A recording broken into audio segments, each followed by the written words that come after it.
Bonjour, moi je suis Laurent Thiel, je suis le directeur de la communication du Comité des régions, qui est une institution qui, à Bruxelles, est en charge de représenter les pouvoirs locaux et régionaux, les communes, les départements, les villes françaises notamment, et nous nous efforçons d'apporter au plus proche des citoyens des solutions pour comprendre ce que l'Europe apporte au changement de leur vie au quotidien.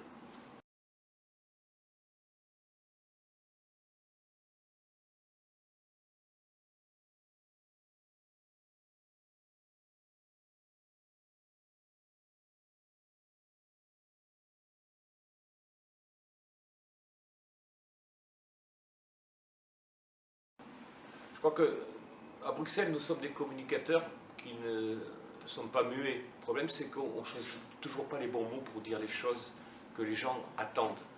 Nous sommes aujourd'hui face à une Europe qui n'est plus une opinion publique monolithique et unique, ce qu'on a trop longtemps pensé, mais l'Europe, c'est une mosaïque d'opinions publiques locales et territoriales, où les gens ont des attentes d'Europe radicalement différentes des unes des autres. Le gars de mon village, dans le sud de la France, il a des attentes d'Europe différentes de celles d'un habitant de Malmö ou d'un habitant de Varsovie. Il faut trouver les mots, il faut trouver la narrative, ce qu'on dit dans notre jargon, pardon du jargon, mais il faut éviter le jargon, et expliquer aux gens en quoi l'Europe peut changer leur vie au quotidien. Et en dehors des discours qu'on va tenir, je crois qu'il faut qu'on arrête de penser que c'est en les disant avec des gens de Bruxelles qu'on va être entendu par les gens d'en bas. Les mots doivent être dits par ceux qui ont l'accès le plus direct aux citoyens, qui savent comment leur parler et quoi leur dire. Et je pense que les élus locaux, les élus régionaux, les élus territoriaux ont une connaissance vraiment très bonne de leurs opinions publiques. Ce sont des électeurs, ce sont des gens qui connaissent, et ce sont des gens à qui ils savent dire ce qu'ils attendent de quelque chose d'aussi complexe que l'Union européenne.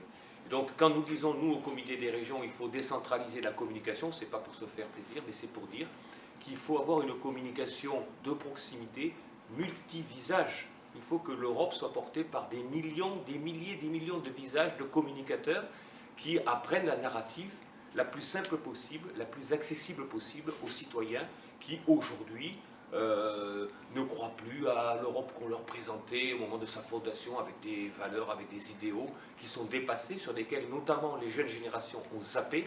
Ces jeunes générations aujourd'hui, elles veulent du concret, elles veulent de l'emploi, elles veulent des services, ils veulent voyager. Il faut qu'on leur porte la parole de manière simple et compréhensible.